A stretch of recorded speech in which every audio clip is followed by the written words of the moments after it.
By October 1943, the 8th Air Force was bleeding to death over Europe, losing bomber crews at such catastrophic rates that commanders openly questioned whether daylight precision bombing was survivable at all. On the Schweinfurt Regensburg mission, 60 B-17s vanished in a single day, then 77 more in the second Schweinfurt raid. Losses so severe that statistically no crew had real hope of completing a 25-mission tour. Empty heartstands across English bases told the truth each morning as surviving crews counted how many planes failed to return. And the pattern was unmistakable. The deeper into Germany the bombers flew, the more German fighters swarmed them after American escorts were forced to turn back at the fighter line, where P-47 Thunderbolts simply ran out of range and could no longer protect them, leaving the formations exposed to disciplined Luftwaffe attacks that exploited every weakness in American doctrine.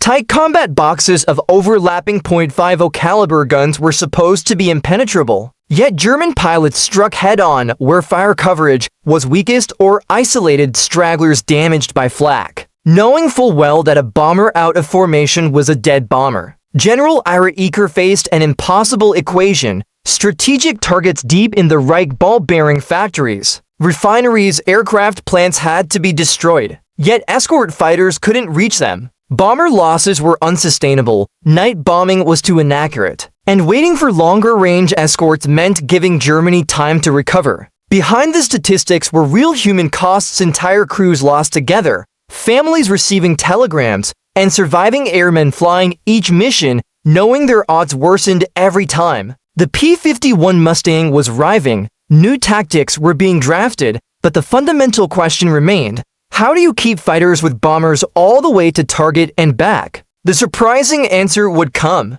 from a group of pilots expected to fail the Tuskegee Airmen of the 99th Fighter Squadron, who arrived in North Africa in April 1943, carrying a burden no white pilot ever carried, trained under a War Department that never wanted them, and commanded by Lieutenant Colonel Benjamin O. Davis, Jr., a man who spent for silent, isolated years at West Point and understood exactly how institutional racism worked. Despite flying well over Sicily, early commanders dismissed their success as luck and doubted their intelligence and reflexes, using the very lack of opportunities they were denied as proof against them. When the full 332nd Fighter Group arrived in Italy in January 1944, now flying P-47s from Ramatelli, bomber crews did not celebrate the racism was casual and pervasive, with some doubting whether black pilots would protect them in combat. What critics did not understand was that the 332nd could not afford normal mistakes. Any loss risked the entire program being shut down,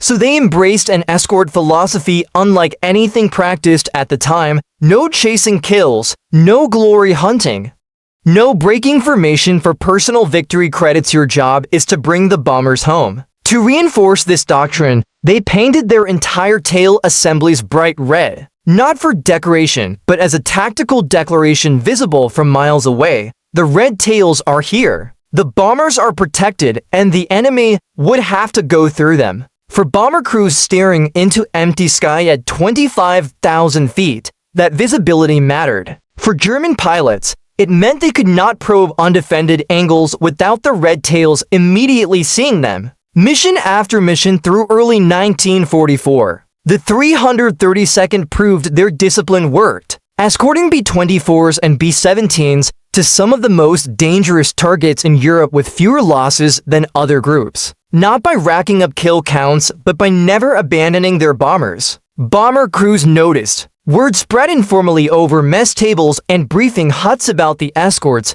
who never cut loose chasing glory, who stayed glued to formation, who shepherded wounded bombers all the way home. By June 1944, bomber crews were asking specifically for the red tails, not by unit number, but by color. Can we get those red tail boys? Their operations tempo surged as they were assigned the toughest deep-range missions: Vienna, Budapest, Ploesti, because they brought more bombers home. Their doctrine faced its ultimate test on March 24, 1945, When they were assigned escort duty on the 15th Air Force's first mission to Berlin, a 1,600-mile round trip through vicious flak and determined fighters, maintaining formation for over 6 hours, fighting off Mi-109s and FW-190s, and resisting every temptation to chase. The Red Tails brought every bomber to the target and back without a single aircraft lost to enemy fighters. A stunning achievement that validated their philosophy completely. By war's end, the 332nd flew over 15,000 sorties, earned 3 Distinguished Unit Citations,